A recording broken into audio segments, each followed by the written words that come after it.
दोस्तों, आज हम टॉपिक करने वाले हैं मैट्रिसेस, जो कि हमारी आरबीएससी की मैथ की किताब का तीसरा चैप्टर है।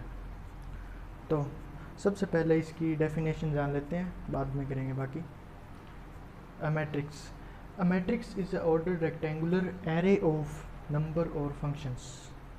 मतलब ये कि ये एक ऑर्डर रेक्टेंगुलर एरे होता है, जैसे कि ये है इसके अंदर दिखाया गया। एरे मतलब कि सीरीज़, ऑर्डर्ड सीरीज़ होती है जो जिसके अंदर नंबर्स और फंक्शंस होते हैं। The numbers and functions in the matrix are called elements. जो इसके अंदर नंबर्स एंड फंक्शंस होते हैं उनको एलिमेंट्स कहते हैं। ये A1, A11, A12, A21, A22 ये सब इसके एलिमेंट्स हैं। मैट्रिक्स को हम हमेशा कैपिटल लेटर से डिनोट करते हैं, जैसे कि ये A है कैपिटल, कुछ भी ले सकते हैं आप इसकी जगह, B, C कुछ भी, बस कैपिटल होना चाहिए, कैपिटल से ही डिनोट होगा। मैट्रिक्स के अंदर रोज़ होती है और कॉलम्स होते हैं। जैसे कि इसके अंदर जो हॉरिजॉन्टल होगी वो तो रोज़ होती है, और जो वर्टिकल होंगे वो कॉलम होते हैं, ठीक है। और इनका ऑर्डर यहाँ पे लिखा जाता है MN की फॉर्म में। MN की फॉर्म में इनका ऑर्डर लिखा जाता है यहाँ पे। चलो ये हम एक एग्जांपल लेते हैं मैट्रिक्स का।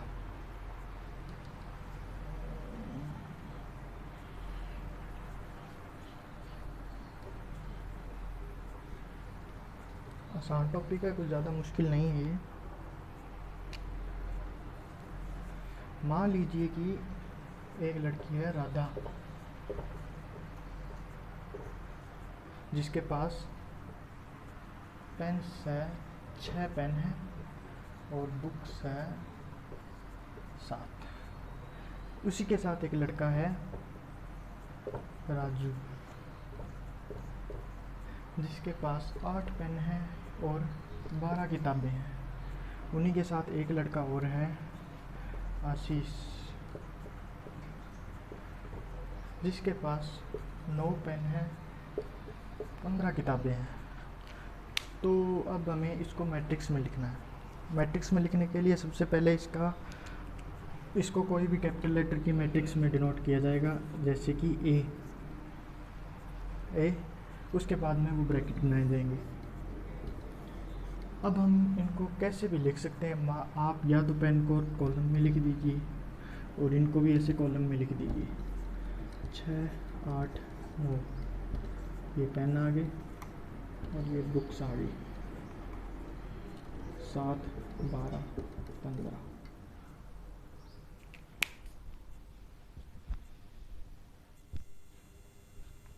या फिर हम इनको दूसरी वे में भी लिख सकते हैं, जैसे कि मान लीजिए कि हमने पेन को रोज में लिख दिया,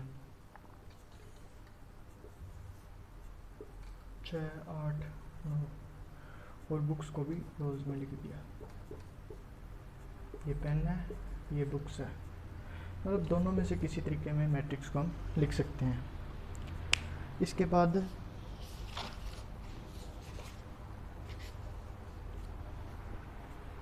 हम बात करेंगे order of matrix.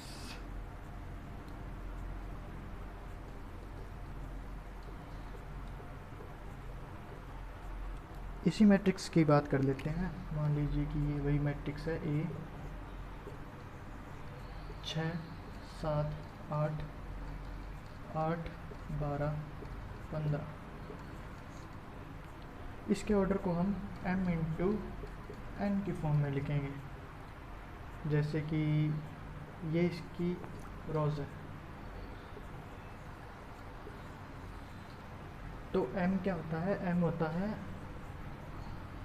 Number of रोज और N होता है नंबर ऑफ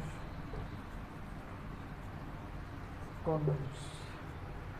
ये इसके कॉलम है। तो इसका ऑर्डर क्या हो जाएगा? इसका ऑर्डर होगा 3 रो है, 2 कॉलम है, 3 × 2। ये हो जाएगा मैट्रिक्स का ऑर्डर। इस मैट्रिक्स का किसी भी मैट्रिक्स का ऑर्डर हम इनसे पता कर सकते हैं क्या होगा। और रही बात उनके अंदर के एलिमेंट्स की, तो इनको मल्टीप्लाई करने पे उनके अंदर के एलिमेंट्स आ जाएंगे ऑर्डर को। 3 × 2 किया 6, इसके अंदर 6 एलिमेंट है। तो ये इसका ऑर्डर बिल्कुल सही है। तो अब हम जानेंगे एलिमेंट्स ऑफ मैट्रिक्स। मान लीजिए कि ये एक मैट्रिक्स का एलिमेंट है, तो इसकी पोजीशन का हमें इसके आई और जे कंपोनेंट से पता चलेगा। इसका भी आई जे, इसका भी आई जे, मतलब हर के पैर में आई जे से उसका पता चलेगा उसकी लोकेशन क्या है। आई का मतलब होता है रो, और जे होता है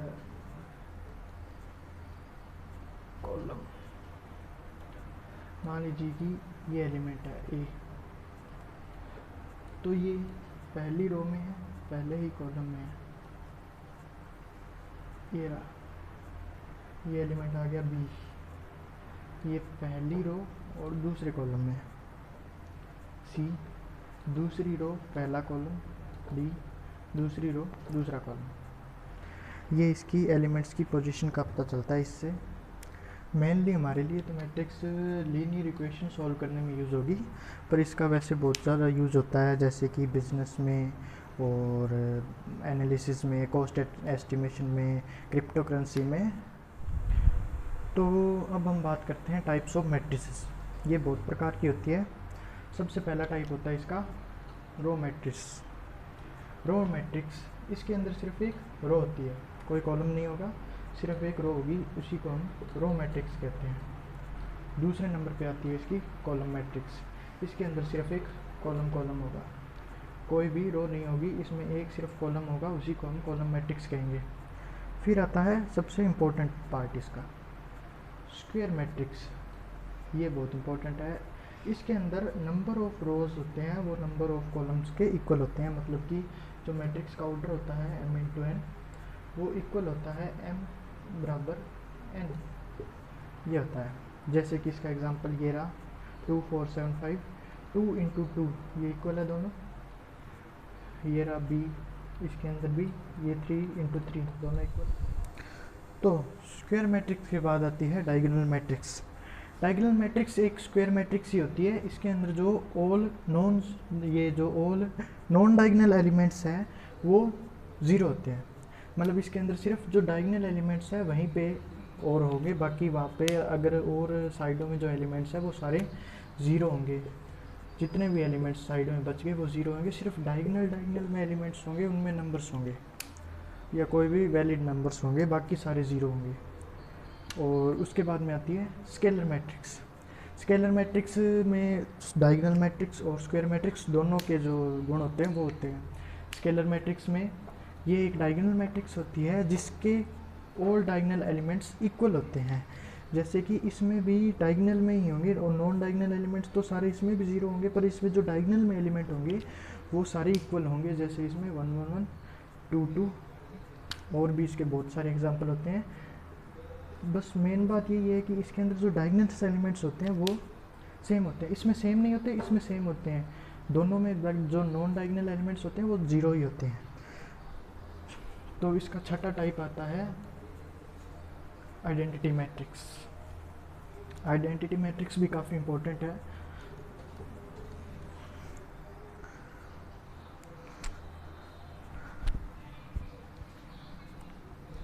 छठा टाइप आएगा इसका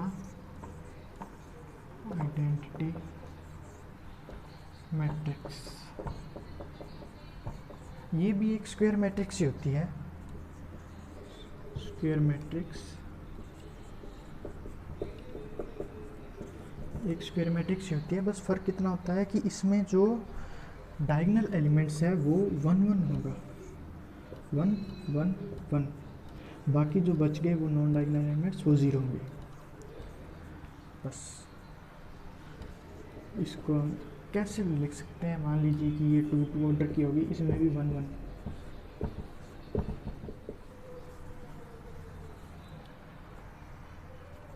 स्क्वायर मैट्रिक्स होगी, बस इसमें जो एलिमेंट्स है वो 1 1 होंगे और कोई एलिमेंट नहीं आएगा, जैसे 2 5 और कुछ नहीं आएगा, सिर्फ 1 आएगा। इसको हम कैपिटल आई से डिनोट करेंगे, कैपिटल आई।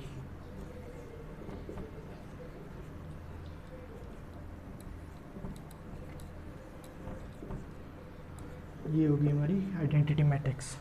और इसके बाद में जो एक इम्पोर्टेंट मैट्रिक्स बच गई उसे हम कहते हैं ज़ीरो मैट्रिक्स।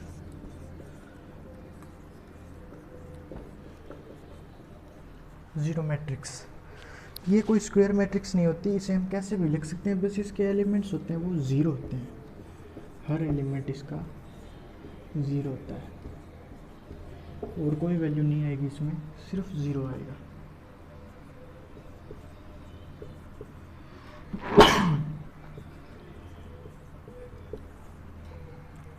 ये कोई स्क्वायर मैट्रिक्स नहीं होती है।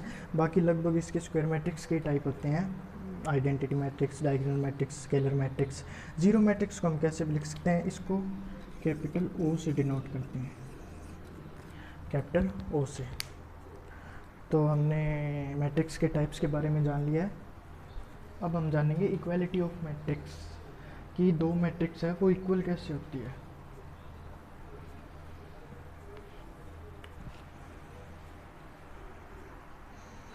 मान लीजिए कोई भी दो मैट्रिक्स है A and B, A matrix. सबसे पहले तो इन दोनों का ऑर्डर सेम होना चाहिए अगर इन्हें इक्वल होना है तो। इसका ऑर्डर अगर 2 × 2 है ए का, तो बी का ऑर्डर भी 2 × 2 ही होना चाहिए। उसके बाद इनके जो भी एलिमेंट्स है वो सेम होने चाहिए। मान लीजिए यहाँ पे जो फर्स्ट रो और फर्स्ट कॉलम में 2 है, तो इसके भी फर्स्ट रो फर्स्ट कॉलम में 2 ही होना चाहिए। इसकी फर्स्ट रो के सेकंड कॉलम में 3 है, तो इसके भी 3 ही होगा। इसमें 5 है, यहाँ पे भी 5 ही होगा। यहाँ पे अगर 9 है तो यहाँ पे भी 9 ही होगा। अगर उनका ऑर्डर सेम है और उनके अंदर आने वाले जो भी एलिमेंट्स हैं वो सारे सेम हैं, तो दो मैट्रिक्स इक्वल मानी जाती है। इक्वालिटी ऑफ मैट्रिक्स यही होती है। तो यही थी आज की हमारी क्लास। इसमें हमने मैट्रिक्स के लगभग सारे डाउट्स और कॉन्सेप्ट्स हैं, जो बेसिक कॉन्सेप्ट्स हैं वो क्लियर कर लिए हैं। आगे की क्लास में हम आगे इसके कुछ क्वेश्चन करेंगे 3.1 के, और बाद में एडिशन, सब्सट्रैक्शन और उनके जो भी प्रॉपर्टीज़ होती है, आइडेंटिटीज़ होती है, वो जानेंगे। फ़िलहाल के लिए आज की वीडियो में यही था। धन्यवाद।